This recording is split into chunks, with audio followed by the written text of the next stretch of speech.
오늘 32주차 마가복음 14장 12절에서 34절까지 말씀을 우리가 살펴보겠습니다. 오늘은 6월절 성만찬 그 사건 하나 본문만 우리가 살펴보려고 해요. 14장 12절에서 26절까지 말씀만 살펴보도록 하겠습니다. 마가복음 14장 15장이 아주 핵심적인, 마가의 제자도에 있어서 핵심적인 순환의 기록이 있는 장인데요. 예수님이 누구인가, 예수님에 따르는 제자도가 무엇인가에 대한 핵심적인 사건이 14장 15장에 기록되어 있습니다. 그리고 오늘도 14장 12절에서 26절까지 본문은 오늘날 우리가 기념하여 지키는 성찬의 기원이 되는 사건이 기록이 되어 있습니다.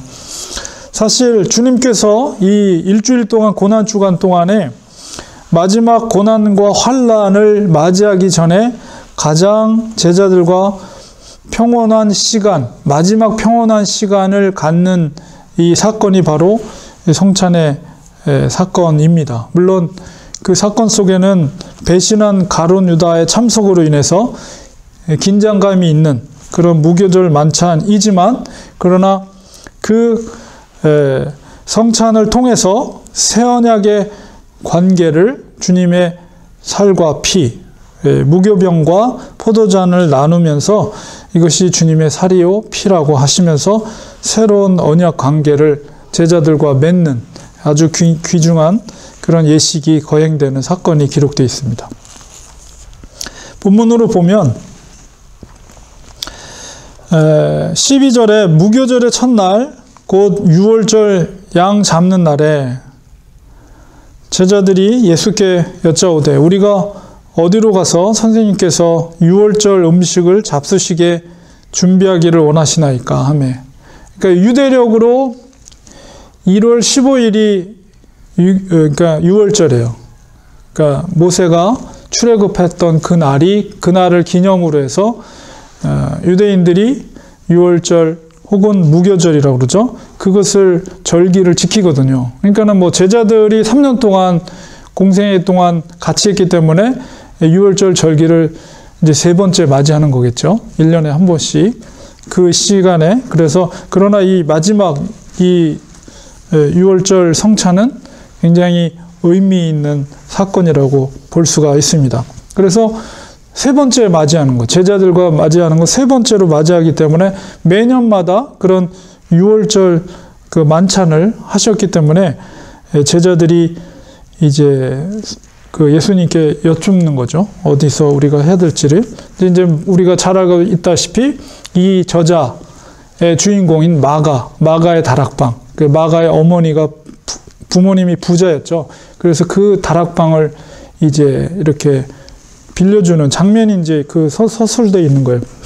예수께서 제자 중에 둘을 보내시며 이르시되 성내로 들어가라. 그리하면 물 한 동이를 가지고 가는 사람을 만나리니 그를 따라가서 너무나도 구체적으로 그 장소를 마련하는 과정을 예수님께 설명하고 계십니다.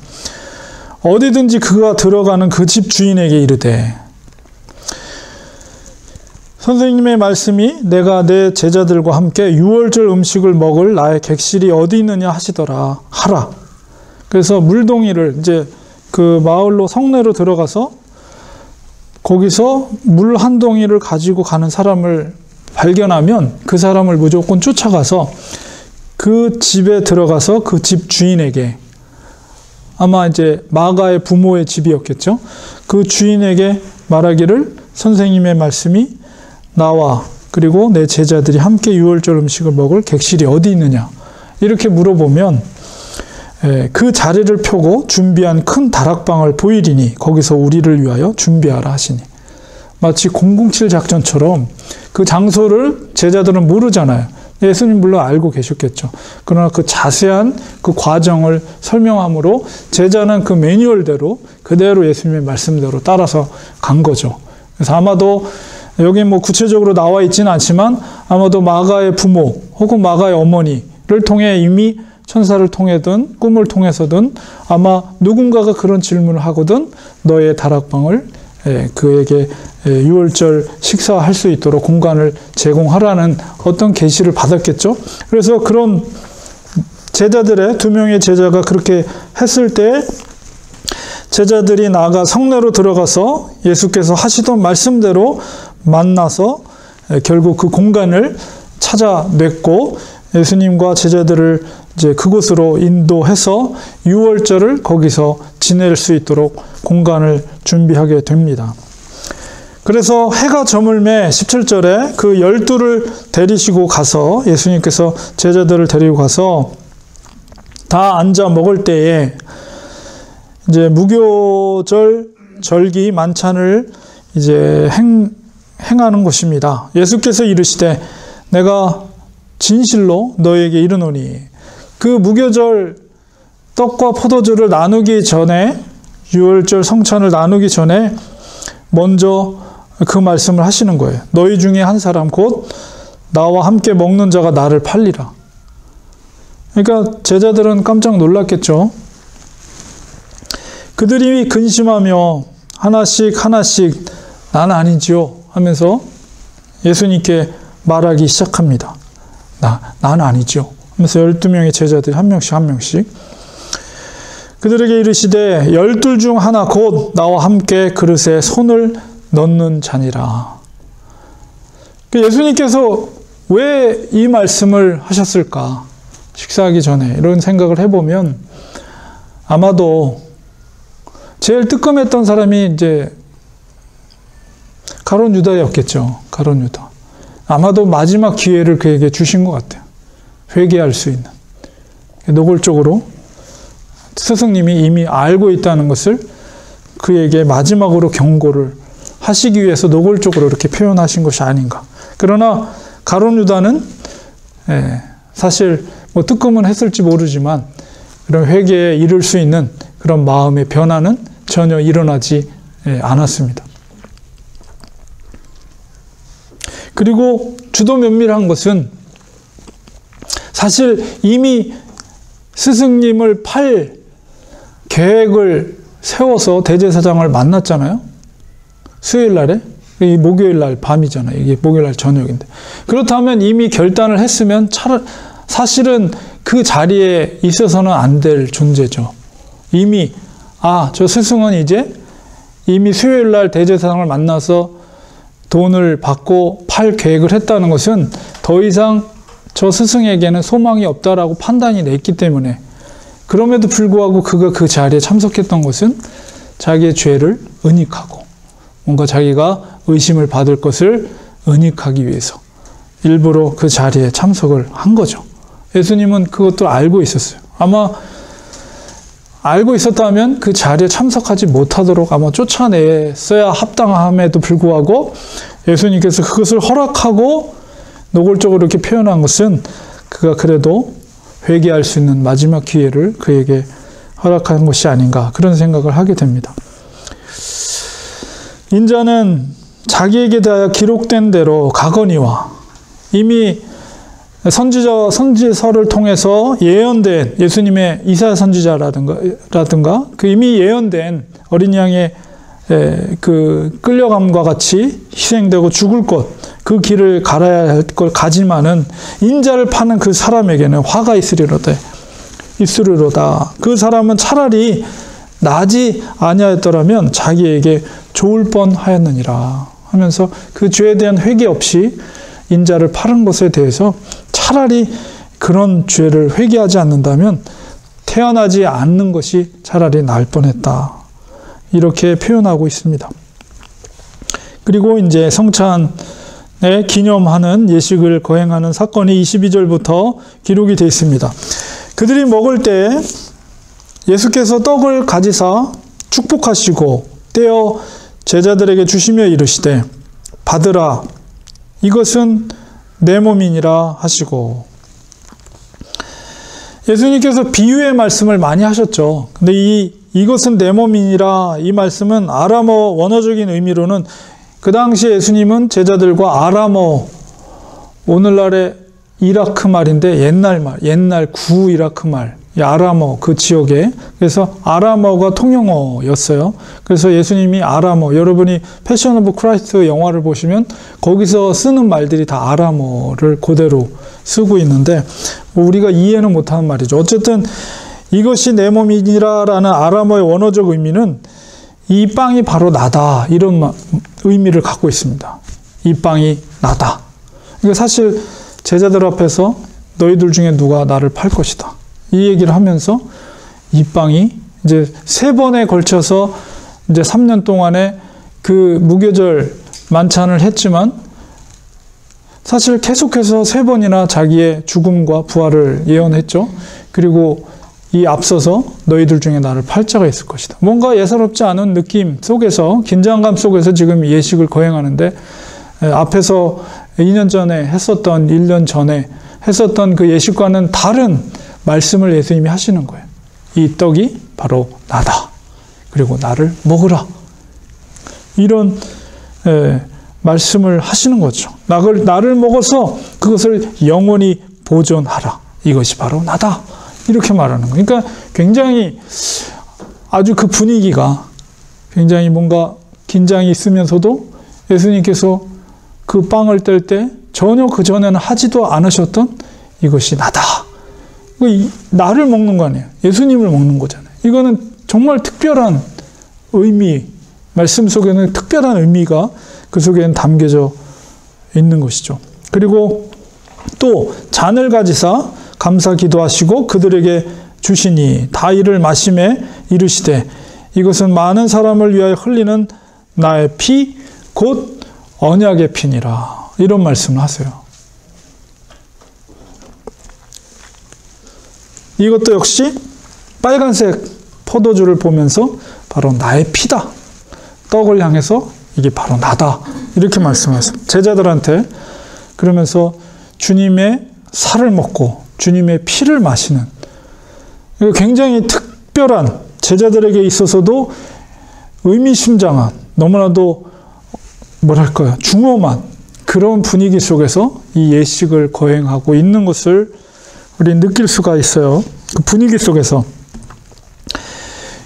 그리고 새로운 언약의 피라고 이렇게 말씀하셨을 때, 이 피라는 것은 언약을 위한 제사를 상징하죠. 피라는 것은 생명이고, 구약의 모세 율법을 통해서 이 피라는 것은 제사, 결국 죄사함을 위한 짐승의 제사를 의미합니다.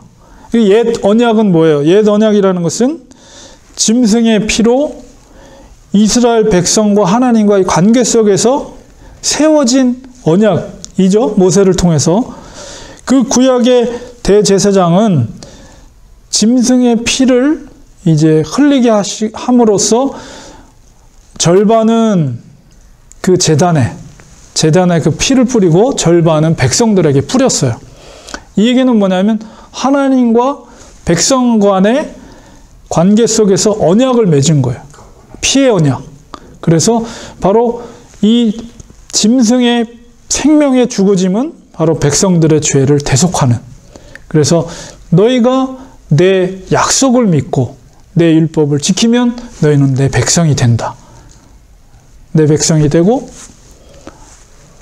너희들은 하나님이 나의 하나님, 우리의 하나님이 된다는 언약관계가 맺어지는 것이 옛 언약이죠. 그래서 하나님의 백성이 되고 그들이 하나님의 백성이 되고 하나님은 또한 그들의 다스리는, 통치하는 왕이 되시는 그 언약관계가 이루어지는 것인데 그 옛 언약이 깨졌어요. 왜 그렇습니까? 그 이스라엘 백성들이 그 언약을 준행하지 않았죠. 약속을 준행하지 않고 우상을 섬기고 또한 약자들을 압제하는 행위와 또한 신앙에 있어서 하나님의 언약 관계를 깨뜨렸어요. 결국 그것이 어떻게 됩니까? 백성과 왕의 관계가 깨진 거예요. 결국 하나님이 그 백성을 책임져 주지 않아요. 그렇기 때문에 북쪽은 아수르에 의해서, 남쪽은 바벨론에 의해서 바로 나라가 빼앗기게 된 거죠. 언약이 깨지니까 하나님이 더 이상 그 백성을 지키지 않는 그런 관계가 깨진 거예요. 그 언약의 깨짐이 바로 결국은 나라가 빼앗기는 결과를 초래하게 되었습니다. 그러나 그런 상황 가운데에서라도 우리 예레미야를 보면 예레미야 31장 31절 34절에 보면 새 언약에 대한 소망의 메시지를 우리 그 속에서 선포하고 있거든요. 우리 말씀을 한번 찾아보겠습니다. 예레미야 31장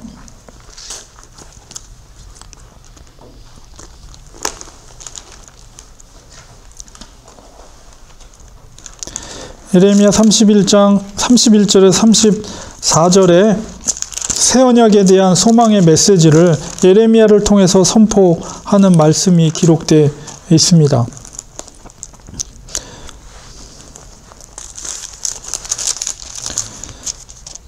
제가 읽어드릴게요. 여호와의 말씀이니라. 보라, 날이 이르리니 내가 이스라엘 집과 유다 집에 새 언약을 맺으리라. 이 언약은 내가 그들의 조상들의 손을 잡고 애굽 땅에서 인도하여 내던 날에 맺은 것과 같지 아니할 것은 내가 그들의 남편이 되었어도 그들이 내 언약을 깨뜨렸음이라. 여호와의 말씀이니라. 그러나 그날 후에 내가 이스라엘 집과 맺을 언약은 이러하니 곧 내가 나의 법을 그들의 속에 두며 그들의 마음에 기록하여 나는 그들의 하나님이 되고 그들은 내 백성이 될 것이라. 여호와의 말씀이니라. 그들이 다시는 각기 이웃과 형제를 가르쳐 이르기를 너는 여호와를 알라 하지 아니하리니 이는 작은 자로부터 큰 자까지 다 나를 알기 때문이라. 내가 그들의 악행을 사하고 다시는 그 죄를 기억하지 아니하리라. 여호와의 말씀이니라. 예레미야를 통해서 새롭게 계약될 새 언약에 대한 소망의 메시지를 선포하는데 그 새 언약이 무엇인가에 대해서 예수님이 이렇게 선포하고 있는 거예요. 예수님께서 자신의 피가 그 약속된 새 언약을 위한 것이라고 오늘 본문 속에서 말하고 있고 또 고린도전서 11장 25절에 말씀하고 있어요. 그래서 십자가에서 흘리신 예수 그리스도의 피의 절반은 제단에 뿌려지고 그 절반은 그 예수 그리스도를 영접한 모든 백성들에게 뿌려짐으로써 하나님과 새로운 언약 관계가 이루어지는 거예요. 이게 새 언약이에요. 그것은 은혜 언약이죠. 성찬에 참여하는 것은 그렇기 때문에 주님의 살과 피를 마시는 것은 우리가 새 언약 관계에 있는 하나님의 백성임을 인정하고 고백하는 거룩한 행위라는 것이죠. 그래서 우리가 이 성찬 예식은 아무리 지금이 인터넷 세상이라고 하지만은 아무리 좋은 설교를 인터넷에서 들을 수 있지만 그러나 성찬 예식은 인터넷으로 할 수 없어요. 교회 공동체에 나와서 그가 주님 앞에 정말 예수 그리스도의 살과 피를 먹음으로써 이때 약속하신 새 언약이라고 말씀하신 예수 그리스도의 새 언약 관계 속에서 그것을 인정하는 자들에게 허락된 거룩한 예식이다. 그러므로 성찬 예식에 참여한다는 것은 이 예수님의 말씀이 우리 속에서 이루어지는 놀라운 거룩한 예식이라는 것이죠. 그리고 오늘 본문 속에서 보면 예수님께서 그리고 나서 25절에 진실로 너희에게 이르노니 내가 포도나무에서 난 것을 하나님 나라에서 새 것으로 마시는 날까지 다시 마시지 아니하리라. 이런 말씀을 하고 계시거든요. 그래서 이 말씀을 우리가 이해하기 위해서는 유대인들이 특히나 무교절 행사 6월절의 그 살과 무교병과 포도주를 나눌 때 그들이 잔을 4번 들었다고 그래요. 근데 그 4번 드는 이유가 뭐냐면 출애굽기 6장 6절에서 7절의 말씀 속에서 4가지의 사중의 구속의 약속을 하고 있는데 그것을 상징적으로 표현하면서 유대인들이 그 절기를 할 때마다 4번 잔을 들었다고 그래요. 그래서 그 출애굽기 6장 6절에서 7절을 보면 그러므로 이스라엘 자손에게 말하기를 나는 여호와라. 첫 번째가 뭐냐? 내가 애굽 사람의 무거운 짐 밑에서 너희를 빼냈다.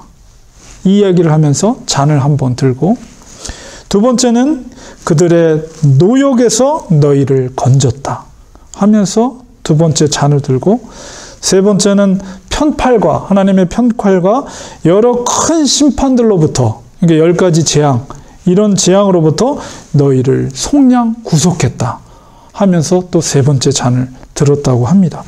그리고 네 번째는 너희를 내 백성으로 삼고 나는 너희의 하나님이 되리니 나는 애굽 사람의 무거운 짐 밑에서 너희를 빼낸 너희의 하나님 여호와인 줄을 너희가 알지라 하면서 마지막 네 번째 잔을 들었다고 그래요. 근데 이 네 번째 말씀이 아까 예레미야에 있었던 그 말씀과 굉장히 유사하고 그런 말씀이 있죠. 그래서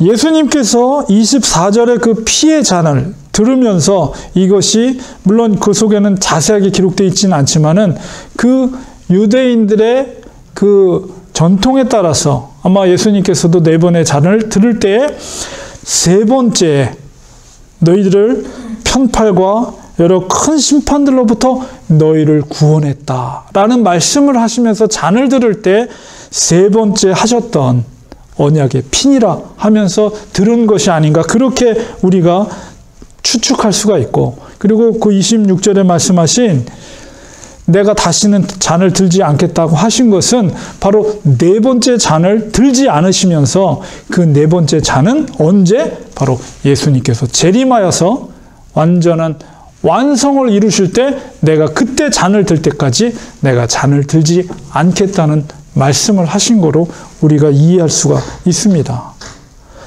그래서 바울도 재림의 때까지 그러면 예수님께 남아있는 잔은 뭐냐면, 우리 겟세마네 동산에서 예수님께서 26절에 36절에 보면 뭐라 그럽니까? 할 수만 있다면 이 잔이 나에게서 비껴가기를 원합니다. 그러니까 영광된 재림의 때 마지막 네 번째 잔을 그 백성들 앞에서, 하나님의 구원받은 백성들 앞에서 하나님의 나라에서 들게 될 마지막 잔을 들기 전에 예수님이 마지막으로 들어야 될 잔은 바로 십자가의 그 죽음의 잔밖에 남지 않은 거예요. 그리고 바울은 이 성찬에 대해서 고린도전서 11장 26절에 바로 예수님의 재림과 연결해서 그리스도인의 사명을 설명하고 있어요. 고린도전서 11장 26절에 너희가 이 떡을 먹으며 이 잔을 마실 때마다 주의 죽으심을 그가 오실 때까지라는 것은 예수님의 재림의 때를 말하는 거예요. 오실 때까지 전하는 것이니라. 바로 성찬을 하는 목적이 뭐라고요? 마지막 그 네 번째 잔을 하시기 위해서 이 땅에 예수님이 재림하시는 그날까지 바로 예수 그리스도의 죽으심, 그게 뭐예요? 복음이에요, 복음. 예수 그리스도의 죽으심은 대속의 죽으심이기 때문에 그것을 주가 오실 때까지 전하는 것이다. 그러니까 우리가 성찬에 참여할 때마다 우리의 그리스도인의 사명이 무엇인지를 깨닫는 것이 바로 주의 제자라면, 예수님께서 마지막 그 네 번째 잔을 드실 때까지 우리는 최선을 다해서 복음을 전하는 사명이 우리에게 있는 것이에요. 그래서 이 마지막 만찬, 성만찬이 그래서 우리가 여전히 우리가 그것을 기념하여서 주님의 살과 피를 나누는 거룩한 예식으로 우리가 지키고 있는 것입니다. 그래서 우리 교회도 좀 자주 해야 되겠다는 생각이 들어요. 그래서 꼭 무슨 부활절이나 이런 성탄절뿐만 아니라 뭐 이렇게 한 달에 첫째 주 주일이라든가 이럴 때는 이 성찬의 의식을 자주 거행하고 그 의미를 우리가 깨달아서 정말 주님의 이 거룩한 예식 가운데 우리 그리스도인으로서 우리가 사명, 그리고 주께서 이것이 새 언약의 피다라고 했을 때 그 의미, 새 언약의 의미, 이런 것들을 되새기면서 성찬을 자주 거행하는 것이 우리 교회도 바람직하겠다는 생각을 저 말씀을 준비하면서 생각하게 되었습니다. 그래서 이 굉장히 중요한 사건이고 의미 있는 사건이죠. 왜냐하면 이 사건이 끝나고 마자 이제 감난산으로 가니라 이렇게 하면서 맞춰지는데, 감람산으로 가는 것은 이제 마지막 붙잡히는 장소잖아요. 마지막 겟세마네 동산에서 기도하고 마지막 붙잡히는 그 장소로 가게 되는 것이죠. 이제 더 이상 평온의 시간은 끝난 거예요. 여기 이곳으로. 그리고 그 마지막 시간에 성찬을 통해서 예수님의 그 거룩한 살과 피를 나누는 그 사건을 기념하도록 그 제자들과 마지막 그 평온의 시간을 마무리하게 되는 것입니다. 그래서 오늘 본문은 여기까지 살펴보았습니다. 그래서 제가 오늘 두 가지 생각해 볼 질문을 드렸는데요. 조금 어려운 질문일 수도 있겠는데, 첫 번째는 가룟 유다를 통해서 알 수 있는 죄의 속성은 숨기는 것입니다. 이미 예수님을 팔 계획을 세운 입장에서 가룟 유다가 무교절 만찬 자리에 있을 필요가 없었는데도 유다가 그 자리에 일부러 참석한 것은 아까 제가 설명드린 것처럼 자기의 죄를 숨기려는, 의심받지 않으려는 그런 태도에서 비롯된 것이죠. 주께서 노골적으로 말씀하셨을 때도 가룟 유다는 끝까지 자기의 죄를 숨기는 그런 태도와 자세를 갖고 있는 것을 보게 됩니다. 우리가 숨겨진 죄의 문제를 해결하려면 어떻게 해야 될까요? 우리가 죄를 자복한다는 것은 어떻게 하는 것일까요? 이런 질문을 제가 던져봤고요. 두 번째 질문은 옛 언약과 아까도 제가 설명을 드렸지만 새로운 언약의 차이는 무엇일까요? 여러분이 아시는 대로 이렇게 한번 설명해 보시면 좋겠습니다. 먼저 첫 번째는 죄의 속성은 숨기는 것인데, 그 숨겨진 죄를 우리가 해결하려면 어떻게 해야 될까요? 한 가지 제가 한 걸음 그 죄의 문제를 해결하기 위해서 죄를 자복한다는 말을 하잖아요. 우리가 죄를 자복한다. 어떻게 하는 것이 자복하는 것일까요? 그렇죠. 근데 우리 기독교인들의 문제가 그거 같아요. 회개하면 그냥 하나님께만 회개하면 다 되는 거로 이렇게 생각하는 거예요.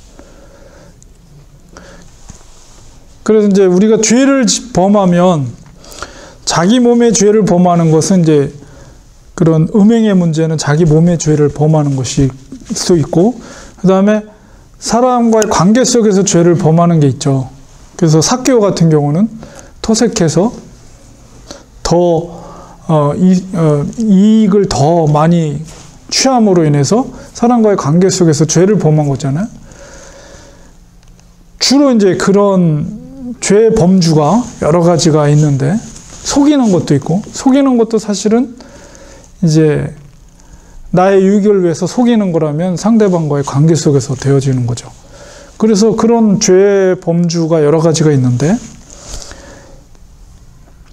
그 죄에 대해서 우리가 해결을 받으려면 그것을 죄를 일단은 인정하고, 그 다음에 관계 속에서 죄를 범한 거라면 나의 죄로 인해서 피해를 받은 사람에게서 그가 인정받을 수 있는, 용서해 줄 수 있는 상응하는 대가를 치러야 되는 것이죠.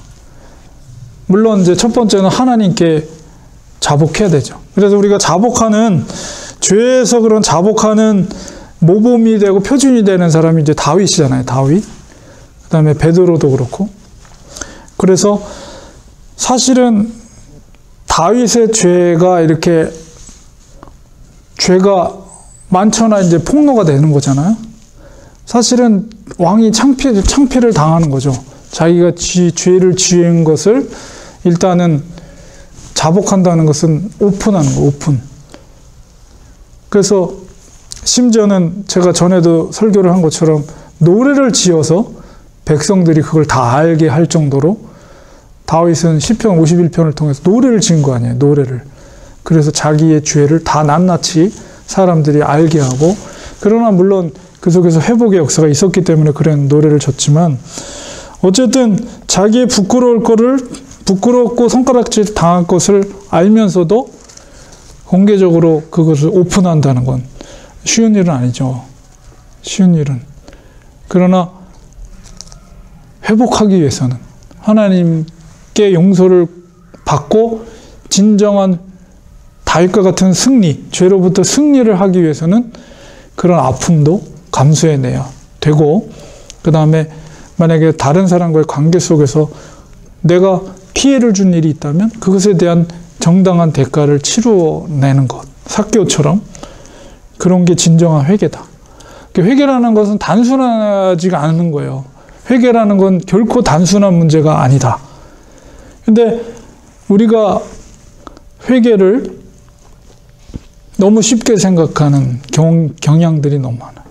그리고 밥 먹듯이 또 똑같은 죄를 반복하면서 저지르면서 회개를 했고 내가 용서를 받았다고 착각하는 경우도 있고. 그래서 진정 회개라는 것은 돌이키는 거잖아요. 그러니까 이게 회개라는 것이 얼마나 이 믿음 생활에서 중요한지 몰라요. 왜냐하면 예수님도 그렇고 세례요한도 그렇고 천국 복음을 선포하기 전에 제일 먼저 선포한 것이 회개하라예요. 회개하라. 그러니까 진정한 회개가 없으면 구원에 이를 수 없는 거예요. 진정한 회개가 없으면. 그런데 이 영적인 원리를 그리스도인들이, 교회 다니는 그리스도인들이 이거를 망각하고 있다는 거죠. 죄의 문제가 여전히 남아있는데, 숨겨진 죄가 있는데도 그거를 진정으로 토해내고 자복하고 다윗과 같이 회개하지 않고도 내가 구원받을 수 있다라고 착각하는 사람들이 너무 많다는 거예요. 진짜 구원받은 사람은 견딜 수가 없는 거예요. 그 죄의 문제가 해결되지 않으면. 그래서 부끄럽죠. 내 죄가 사람들한테 공개가 된다는 건 부끄러운 거잖아요. 그러나 죽음에 이르는 것보다 차라리 내가 부끄러움을 당하고, 심지어 예수님께서 너희가 죄를 했으면 손가락이 잘라지고 눈이 뽑히고 천국에 가는 게 낫지, 그렇지 않고 지옥불에 떨어지는 것보다 차라리 낫다는 거죠. 이제 이런 각오를 하고 신앙생활을 해야 된다. 그러니까 이게 믿음의 길이라는 게 만만치가 않은 거예요. 반드시 회개가 있어야 돼요. 회개가 있어야지 그 속에서 천국 복음이 들어가는 거예요. 그러니까 이런 영적인 원리를 우리가 생각할 때, 이 죄의 문제는, 이 죄의 문제 때문에 주께서, 독생자 그리스도께서 십자가에 죽으신 거 아닙니까? 이게 죄의 문제는 정말 그리스도인들에게 심각한 건데, 그리스도인들이, 교회 다니는 사람들이 이 죄의 문제에 대해서 아주 죄가 나쁜 거다 이런 정도만 알고 있지 얼마나 심각한 문제인지에 대해서, 이 구원의 문제와도 연결되어 있다, 직결해 있다는 문제에 대해서 심각하게 사람들이 생각을 안 한다는 거예요. 그러니까 특히나 세상 삶 속에서 죄에 대해서 그렇게 심각하게 생각을 안 하고 그냥 대충 해도 난 그냥 주일날 교회 가서 예배 드리고 그렇게 하면 난 구원받을 수 있다라고 사람들이 생각하면서 교회 생활을 한다는 거죠. 그런 생각을 갖고 있기 때문에 아무리 교회 다니는 사람이 많아도 세상이 변하지 않는 거예요. 죄에 대한 심각성을 우리가 인식하지 못한다는 거죠. 이제 그거에 대해서 정말 우리는 두렵고 떨림을 가져야 돼요. 그렇기 때문에 목사든 장로든 권사든 중요하지 않아요. 누구든지 그 죄의 문제에서 자유로울 사람은 아무도 없다는 거예요. 그렇기 때문에 항상 숨겨진 죄악에 대해서 정말 자복하고 토해내고, 그것이 부끄러움을 당하는 일이라고 생각될지라도, 만약에 아마 유다가 속으로 얼마나 그랬겠어요. 자기 스승을 3년 동안 쫓아다녔는데 배신했을 때 그것이 다른 사람한테 발각이 되는 것에 대한 두려움, 이런 게 있었겠죠. 차라리, 그러나 그것이 깨끗하게 베드로처럼 발각이 되고 창피함을 당하고 스스로의 어떤 좌절감 속에 있지만, 그러나 그 속에서 진정한 회개가 일어날 때 구원에 이를 수가 있는 거죠. 그러나 그것까지 가룟 유다는 가지 않았다는 것. 결국 구원에 이르지 못한 거예요. 그렇기 때문에 이런 영적인 원리를 생각할 때 믿음의 길의 첫 번째는 회개, 죄에 대한 회개. 예. 그리고 회개라는 것을 간단하게 우리가 생각해서 내가 한번 기도하고 내가 잘못한 것에 대해서 밤중에 침대 밑에서 한번 기도하고 하나님 용서해 주세요. 끝! 나는 회개했으니까 난 죄 용서함 받았다. 이렇게 단순한 문제가 아니라는 거예요. 그게 죄에 대한 문제를 제가 말씀드리겠습니다. 나단 선지자가 숨기고 있었잖아요. 계속 숨겼죠. 죄를. 근데 이제 나단 선지자가 찾아와서 하나님이 나단 선지자를 통해서 그의 죄를 이제 비유를 통해서 설명을 하거든요. 그래서 다윗은 그 비유를 들으면서 자기 얘기라고는 생각을 못했어요. 그래서 부자가 양이 많은데 가난한 양치기 한 사람이 사랑하는 양 한 마리가 있었는데 그 부자가 그거 하나도 갖고 싶어가지고 그것을 뺏어갔다. 그리고 뭐 죽였나요? 그 저기를 하여튼 그것을 뺏어갔다. 어떻게 쓰면 좋겠습니까? 왕한테 물어보거든요. 그거를 그 비유를 하면서 그런 나쁜 인간이 있냐 그러면서 막 화를 내잖아요. 그때 나단 선지자가 바로 당신이라고 그 사람이 딱 그러니까 이제 다윗이 그 얘기를 딱 듣니 자기 속에 숨겨진 죄악이 이제 들통이 난 거죠. 그러면서 그 상황에서 그 나단 선지자의 말을 하나님의 음성으로 들은 거예요. 만약에 끝까지 죄를 숨기려고 하고 그걸 인정하지 않으려고 했다면 나단 선지자를 죽였겠죠. 나단 선지자를. 근데 그걸 하나님의 음성으로 듣고 자기가 잘못했구나를 인정을 한 거죠. 하나님 앞에. 그 중심 가운데.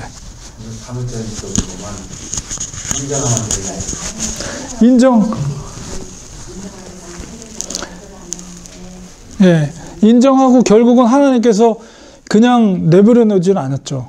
왜냐하면은 이제 너는 은밀하게 그렇게 행했지만 백주 대낮에 너는 고통을 당할 것이다. 그래서 그 아들 압살롬이 반역을 하잖아요. 아버지를 반역해서 이제 후대타를 일으키죠. 그래서 왕으로서 그 추종하는 젊은 세력을 만들어서 왕으로서 이제 스스로가 왕이 되니까 이제 그 세력이 크니까 이제 다윗이 왕궁에서 쫓김을 당하게 되죠. 아들 때문에 쫓김을 당하게 되잖아요. 근데 그게 바로 죄의 다 결과로 인해서 하나님이 그를 친 거죠. 그래서 그 고통을 당하고 백주 대낮에 그 아버지의 후궁들 10명을 사람들이 다 보는 앞에서 성관계를 갖잖아요. 그러니까 그거는 이제 하나님의 말씀의 응답으로 그렇게 성취가 이루어진 건데 그 사실 부끄러운 거죠. 자기 아들이 자기 부인을 그렇게 범하는 것은 얼마나 그게 부끄러운 일이에요. 그리고 이제 쫓김을 당하면서 사울의 집안, 베냐민 지파의 사울의 사람들이 사실은 다윗을 싫어했겠죠. 다 사울왕이 왕으로서 세워졌다가 쫓김을 당하니까. 그때 막 갈 때 그 사울 지파 중에서 다윗에게 막 돌을 던지면서 잘 됐다 막 그러면서 막 놀리거든요.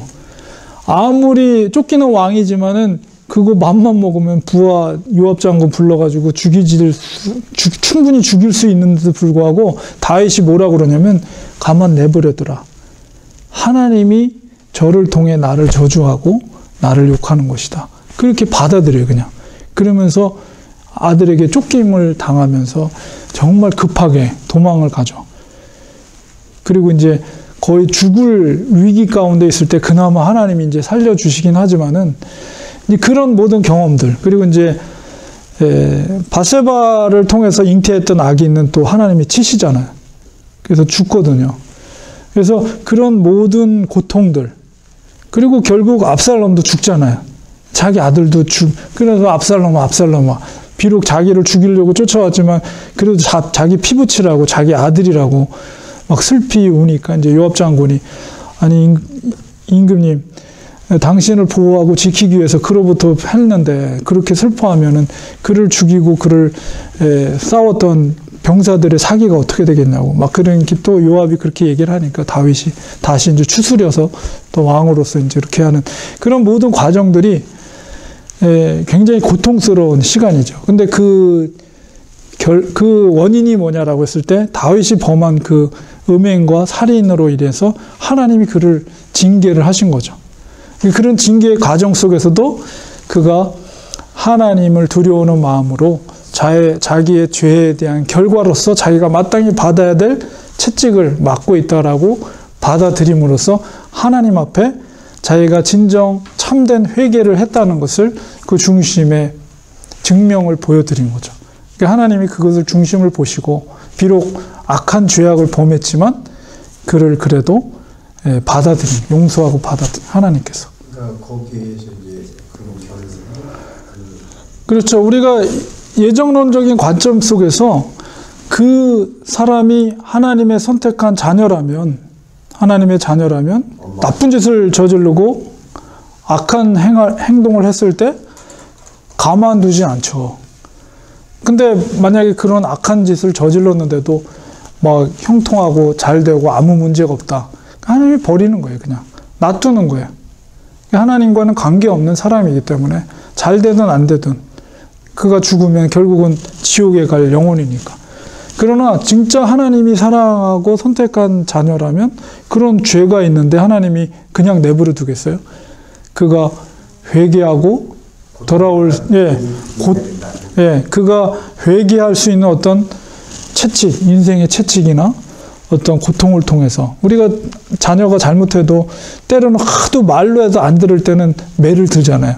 그런 것처럼 하나님께서도 하나님의 자녀라고 했을 때는 반드시 돌이킬 수 있도록 인생의 채찍을 들어서 그가 이제 고통 속에서 주께로 돌아올 수 있도록 하신다는 거죠. 예정론적인 관점 속에서. 그래서 그 죄의 문제는 정말 우리 구원의 문제와 바로 직결되어 있는 문제이기 때문에 우리는 항상 생각을 해야 됩니다. 그리고 두 번째 질문은 새 언약과 옛 언약과 새 언약의 차이가 뭔지 아까 우리가 잠깐 살펴봤는데요. 여러분이 생각하시는 그 차이에 대해서 한번 자유롭게 말씀해. 옛 언약과 새 언약.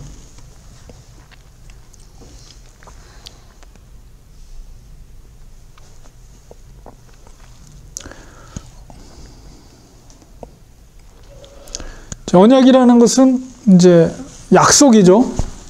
일종의 계약이기도 하고, 그래서 하나님과 사람과의 어떤 약속, 계약이라고 할 수가 있는데, 그 계약이 옛 계약이 있고, 옛 언약이 있고, 예수님께서 말씀하신 것처럼 새로운 언약이 이렇게 있다라고. 아까도 예레미야에서도 새 언약에 대해서 말씀을 하나님이 주셨는데요. 옛 언약과 새 언약의 차이가 무엇인지 여러분이 그냥 아시는 바대로 그냥 자유롭게 말씀하시면 좋겠습니다. 옛 언약은 그 죄를 사함을 받을 때 그런 거를 말씀하시는 건가요? 그 선지자들을 통해서 그 피 흘린 그런 거를 받아야지만 죄를 사함을 받을 수 있었잖아요. 그렇죠. 그런 차이도 있죠.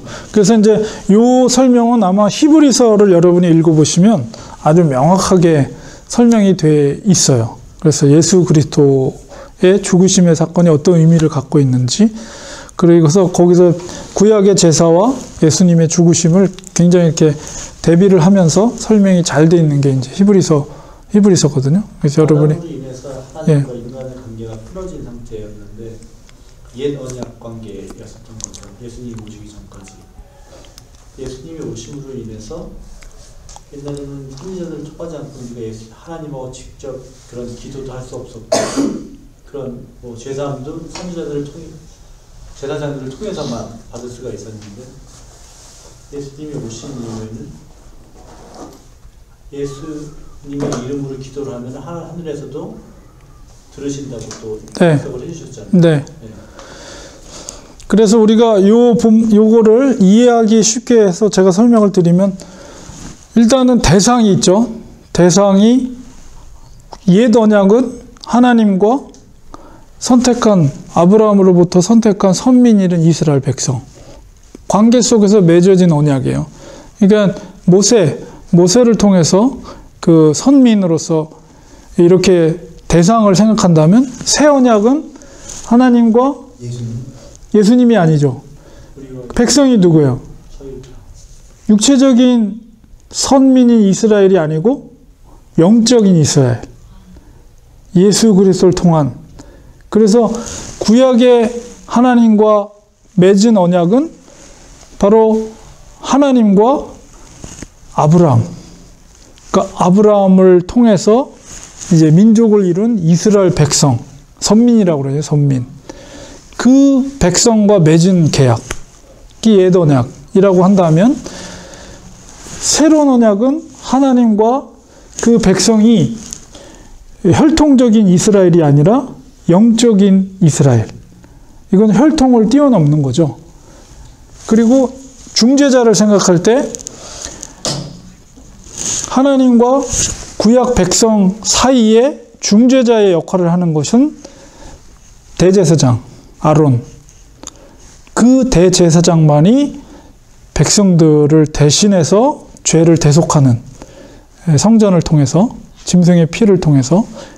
그렇다면 새 언약은 중재자가 누구예요?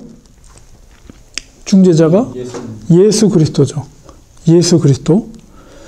구약은 그 옛 언약은 그 제사의 피가 뭐냐라고 했을 때 짐승의 피죠. 짐승의 피.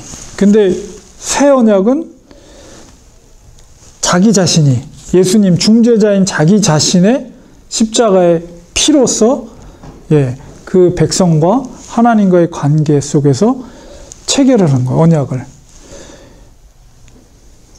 그렇기 때문에 그리고 어떤 차이가 있습니까? 제사제도는 한 번으로 끝나는 게 아니죠. 매년 1년에 한 번씩 백성들의 죄를 대속하기 위해서 제사장이 계속 제사를 드려야 돼요. 그런데 새 언약은 단 십자가의 한 번의 죽으심으로 더 이상 짐승의 피를 흘리는 제사를 할 필요가 그런 차이가 있죠. 그리고 또한 이 옛 언약은 약속을 지켜야 되고 자기가 짐승을 가져와야 돼요. 매번. 그러나 이 새 언약은 그게 아니고 은혜죠. 은혜. 우리가 할 수 있는 건 없어요. 오직 예수 그리스도를 믿는 거예요.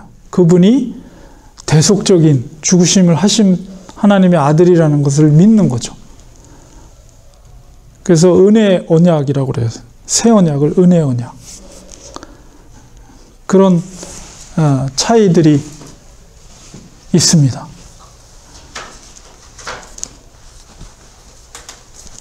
알겠습니다. 네.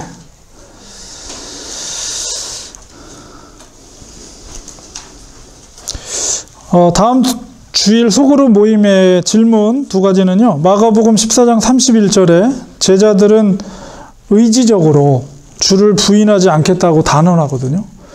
베드로가 먼저 절대 예수님이 죽는 자리에까지 끝까지 저희들은 가겠습니다 하니까 제자들, 나머지 제자들도 다 똑같이 그렇게 얘기를 했다고 그래요. 그런데 실질적으로는 그들이 예수님을 버리고 다 도망했죠. 왜 그랬을까요? 의지적으로 예수님이 죽는 그 자리까지 가겠다고 베드로가 얘기했고 곧 이어서 제자들도 다 똑같이 그렇게 말했다라고 표현되어 있어요. 31절에 보면. 근데 결과적으로는 다 도망갔잖아요. 왜 그랬을까? 그렇게 의지를 가지고 대답을 했는데도. 그 다음에 마가복음 14장 32절 36절 겟세마네 주님의 기도거든요. 그러면 이 기도는 실패한 기도일까? 왜냐하면 침묵하시거든요. 그리고 예수님이 기도할 때마다 응답하시잖아요. 세례를 받을 때도 하늘에서 내 사랑하는 아들이라 하나님께서 적극적으로 응답하시거든요. 근데 겟세마네 기도에서는 하나님이 침묵을 하고 계세요. 그럼 이 기도가 실패한 기도일까요? 주님의 기도를 통해서 우리가 배울 점이 무엇일까? 기도에 대한 것에 대해서 여러분이 한번 그 본문을 읽으면서 생각해 보시면 좋겠습니다. 기도하고 마치겠습니다.